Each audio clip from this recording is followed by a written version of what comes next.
This season's Washington Capitals are certainly what the Boston Bruins are aspiring to be next year.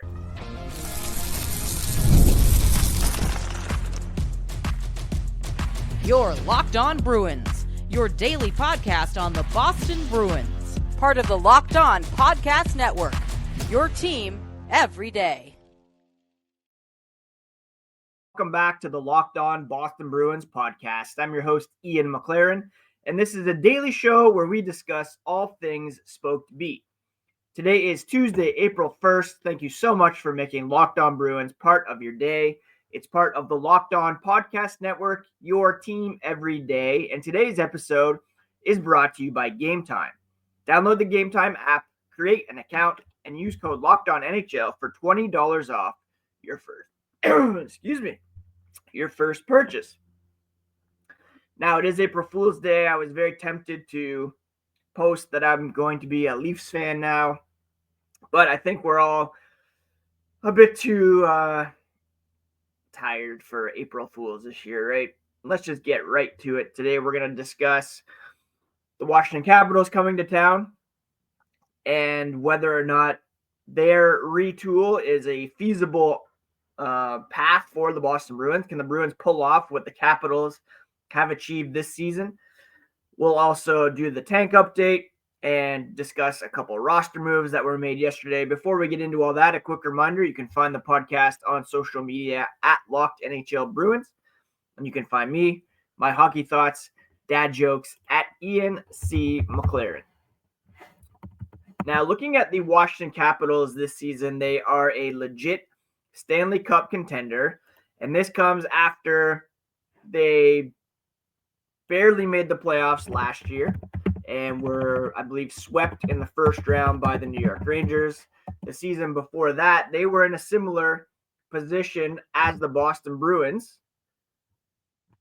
selling at the trade deadline, which the Bruins were, of course, beneficiaries of, grabbing Garnet Hathaway, Dmitry Orlov. And now the Capitals are one of the top teams in the NHL and could very much challenge for the Stanley Cup this season. Very quick turnaround, and a lot of people are discussing how the Bruins could mimic this template and experience a very quick turnaround of their own. Now, there's a couple of things that were key to Washington's quick turnaround, that being, of course, the decision to sell back in 2023. They got a first-round pick from the Bruins, which they flipped to the Maple Leafs for Rasmus Sandin. They had their own first-round pick that year that they kept, that they used to select Ryan Leonard, the 8th overall pick. He's going to make his NHL debut tonight against the Bruins, a big achievement for the Amherst, Mass native who scored 30 goals for Boston College this season, most of any NCAA player. So they had a couple of first-round picks. They flipped one, and then they used theirs to pick Leonard. Sandin has been a big part of their defense core, but that was just kind of the beginning of it. The Capitals also hired a young, fresh voice in Spencer Carberry to be their head coach. They traded Darcy Kemper for Pierre-Luc Dubois, which is huge for them. Of course, we all remember the rumors, reports last season that there was a deal on the table for the Bruins to send Linus Ullmark to Los Angeles in exchange for Pierre-Luc Dubois. Dubois has come into his own as a member of the Capitals and been hugely important to their success this season. They also added Andrew Mangiapane via trade, Logan Thompson, Jacob Chychrun. So there's a lot that they were able to pull off in a very short time. Getting a very good goalie to complement Charlie Lindgren, to get a defenseman who is one of the top scoring this year in terms of goals. Chychrun only has Cale Makar ahead of him in that statistic. And, of course, you have Ovechkin, who's 39 years old, 4 goals away from tying Wayne Gretzky's mark. Hey, who knows? He could do that tonight. Also key to that turnaround for the Capitals, and not a lot of people are talking about this aspect, and it's the fact that a couple of their previous draft picks have been huge hits. First, Alexi Protus. He was selected in the 3rd round in the 2019 NHL entry draft, and he is second on this team in points this season with 30 goals and 35 assists. They also have Connor McMichael, who's got 25 goals and 54 points so far this season, and he was their 1st round pick in 2019. So it's not just adding players or drafting now, it's having players that were drafted in the past become hits for the Capitals. A 3rd round pick who is second on your team in scoring when you have a boatload of talent like Tom Wilson, Pierre-Luc Dubois, Jacob Chychrun, John Carlson. That's pretty good. And if you look at the 2019 NHL entry draft for the Boston Bruins, they had John Beecher in the 1st round. He has 21 points in 124 games so far. Then they drafted Quinn Olsen in the 3rd round, just 1 spot behind Alexi Protus. Boy, would that have been nice if he had fallen to them. And then you have Roman Bichkov.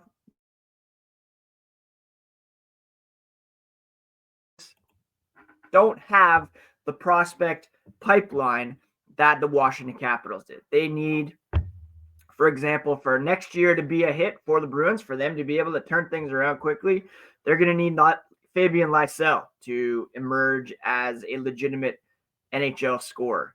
They're going to need Mason Lohrei to take a next step and be kind of that Jacob Chychrun presence on the Bruins back end.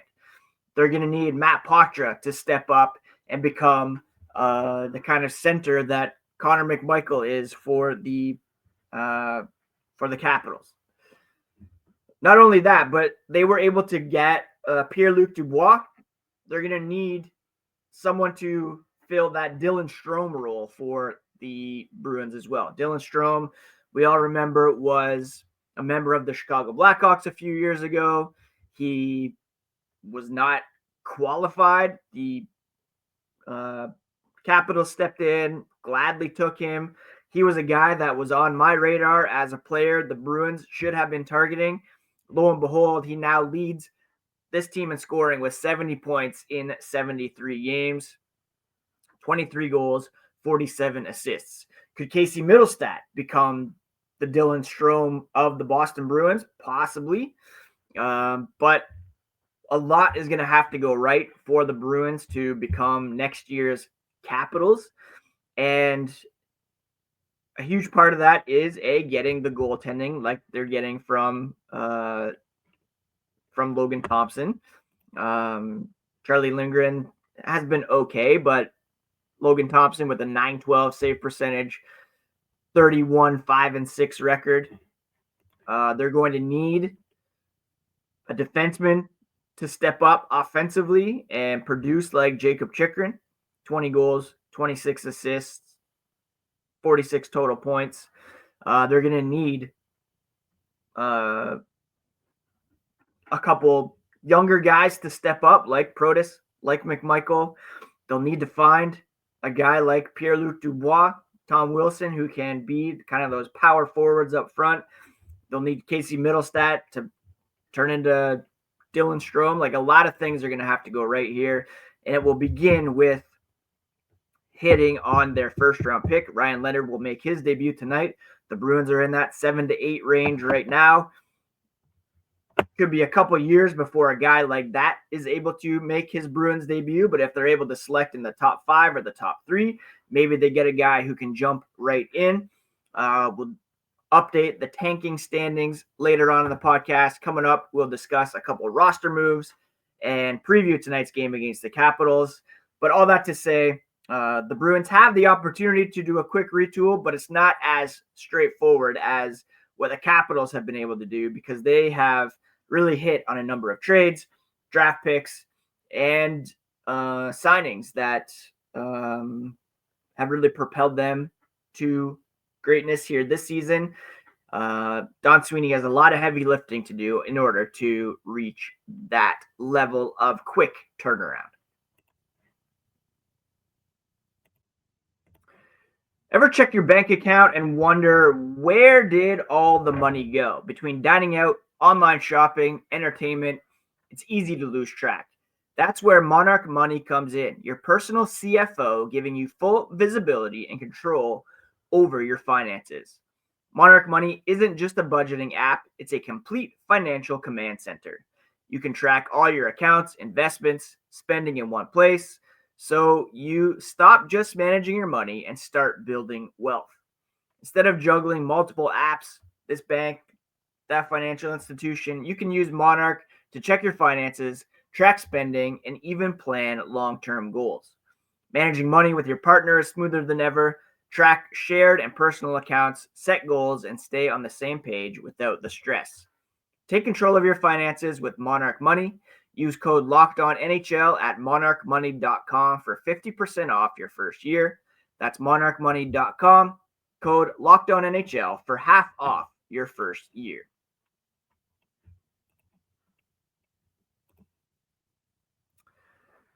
The Boston Bruins will be in action tonight against those Washington Capitals.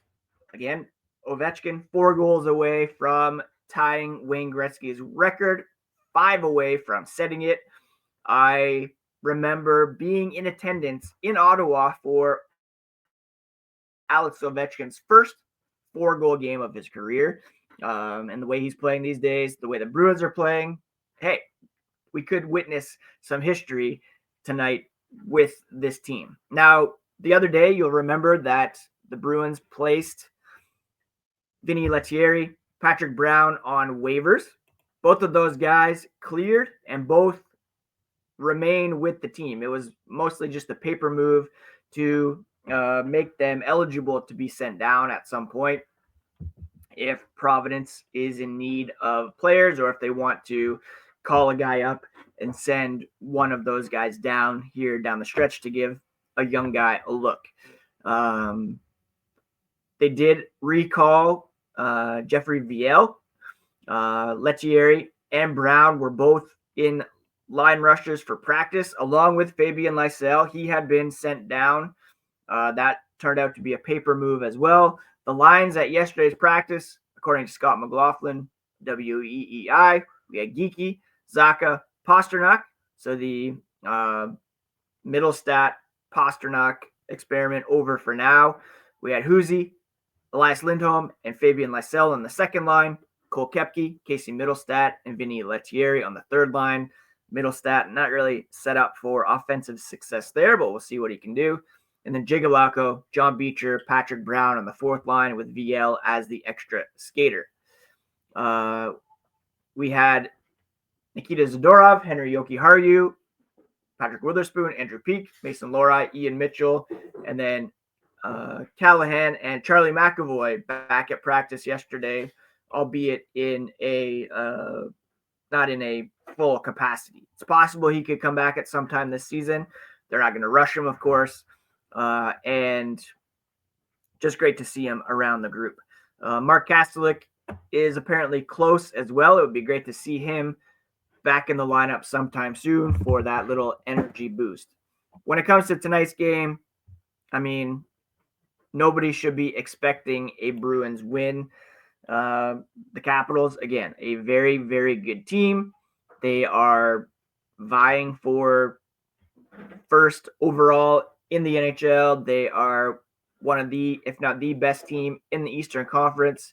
They already have 103 points, the 3 points back of the Winnipeg Jets in the race for the President's Trophy. Perhaps that's something they want to avoid because of that old President's Trophy curse. But when it comes to how these two teams stack up, I mean, again, it should be on paper a pretty easy win tonight for the Washington Capitals. Let's not kid ourselves into thinking the Bruins are on their level. It's the third and final meeting between these two teams. The Bruins did beat Washington back on December 23rd by a score of 4-3. But then 8 days later, the Capitals won on New Year's Eve. Washington has the first ranked offense in the NHL, 3.63 goals per game, more than a full goal per game average, more than the Bruins, who rank 29th. Their defense is also on point. They rank 6th in the NHL, averaging only 2.64 goals allowed. The Bruins are 28th, allowing 3.28 goals per game. Special teams, Washington has the 5th ranked penalty kill. Their power play is surprisingly middle of the pack at 15th. The Bruins' power play is 29th, and their penalty kill is 22nd. Ovechkin, red hot over the last 5 games. He's got 3 goals, 7 points to lead this team. Again, remarkable at age 39. Morgan Geekie leading the way for the Bruins with 5 points, 4 goals over the past 5 games. Again, they're led in scoring by Strome, Protus, Ovechkin, Dubois, Tom Wilson. He's got 31 goals this season. Connor McMichael with 25. Like, this is a team that is pretty loaded. And the one thing maybe people aren't talking about as much about this team is kind of maybe they're riding some pretty solid puck luck this season. We've talked about PDO in the past on the podcast. The Capitals at 5-on-5 are 11th when it comes to shot attempt differential. And when it comes to scoring chance differential, they are just inside the top 10. PDO, however, and that's looking at their shooting percentage, save percentage, and looking at the fact that teams kind of even out around 100 with a 10% shooting percentage, 90% save percentage. The Capitals are at 11.46 shooting, 91.42 save percentage, so 102.9 PDO, which means they're having some pretty good puck luck this season, especially when it comes to the scoring. I mentioned their power play was only 15th in the NHL, but they have the top shooting percentage in the NHL this season, and that's at 5-on-5. So perhaps they are benefiting from a bit of good puck luck here, which is helping them, and that could regress a bit as early as next season. The Bruins, for the record, their PDO is 99.6, 866 shooting percentage at 5-on-5, which is 21st in the NHL, and they have a 90.97 save percentage at 5-on-5, which is 18th.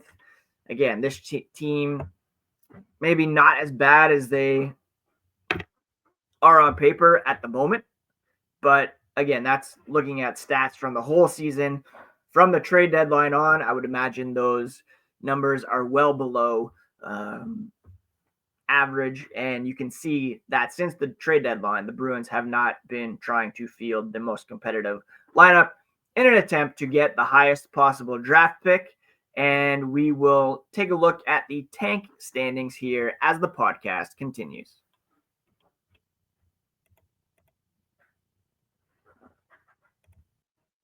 Are you looking for a snack that is both delicious and nutritious? Well, crack into a good source of protein with Wonderful Pistachios. Wonderful Pistachios is one of the highest protein nuts. Each 1 ounce serving has 6 grams of protein, giving you over 10% of your daily value. Plus, they're packed with fiber and better for you unsaturated fats to help you keep feeling fuller longer. I love the no shells variety. It's the perfect grab and go snack for busy days. Whether I'm at my desk, driving around with the kids, or just need a quick protein boost, they're always my go-to. But if you love cracking open every shell for that satisfying crunch, the in-shell options are a classic favorite. Get snacking, get cracking with the snack that packs a protein punch. Visit wonderfulpistachios.com to learn more.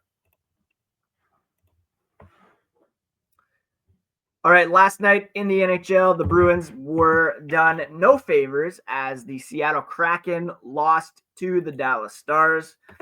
They remain 1 point back of the Bruins in the Tankathon standings, which is what we are concerned about at this point in the season. There's really no value in looking at playoffs because they're just not getting there.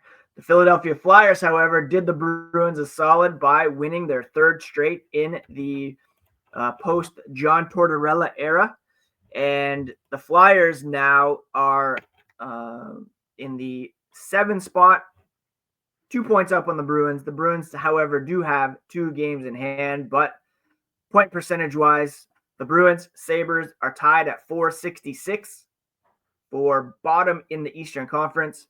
The Flyers just slightly ahead at .467. This little late surge by them doing the Bruins a big favor. The Buffalo Sabres have been winning a bit lately as well, and this is all to Boston's benefit if they can sneak up into the top 5. Tonight, the Senators take on the Sabres. So the Sabres will be trying to spoil Dylan Cousins and Ottawa's run at a playoff spot, which would help the Bruins, if they lose, to drop into the 5th spot here. But for now, they are in the 6th spot when it comes to draft tanking odds. And we'll take a look here at the draft simulator to see what the Bruins are able to do. Right now, they have the 7.5% chance of getting the first overall pick. They've lost 8 in a row, so they're the coldest team here. And again, it's to their benefit to get the highest possible draft pick at this point. Let's run the simulator. And the first time the Bruins drop down to 7th. That would be very unideal. Here, the Bruins drop again from 6th to 7th. Come on, lottery balls, give us some luck here. Third running of it, they stay in 6th. The 4th running, they drop to 7th. So that's 7th, 7th, 6th, 7th. 5th running, drop down to 7th. Not great at all. But when it comes to the mock draft, say they get the 7th pick, that would give them perhaps Victor Eklund or maybe Roger McQueen, who I believe Don Sweeney has been keeping an eye on as of late. If Boston loses tonight and the Sabres manage to win once again, that would be a huge bonus for Boston. And we'll keep an eye on the tank standings here as the season goes on. But again, going back to the earlier part of the podcast, the Washington Capitals clearly do provide a model for the Bruins to follow, but they're going to have to be bold in the offseason. They already burned their opportunity to maximize value on Linus Ullmark. The Capitals were able to trade Darcy Kemper to get Pierre-Luc Dubois. The Bruins got Mark Kastelik, Joonas Korpisalo, and a first-round pick who is a couple years away at best. Do they have any other trade chips that they didn't already play before the trade deadline? Maybe Morgan Geekie they flip because, yeah, he's been fantastic lately. But speaking of high PDOs, shooting percentages, his is pretty unsustainable at around 20%. Mason Lohrei needs to take a big step next season. Casey Middlestat needs to become the next Dylan Strome. Matt Patra needs to pop, as has Connor McMichael or Alexi Protus. Maybe even I don't see it happening for Georgi Merkulov, to be quite honest. They really don't have the prospects that Washington had, but perhaps they can hit on their first-round draft pick this season and get an immediate impact player for next year. Anyways, that's it for today's episode, my friends. Thank you so much for taking the time to listen.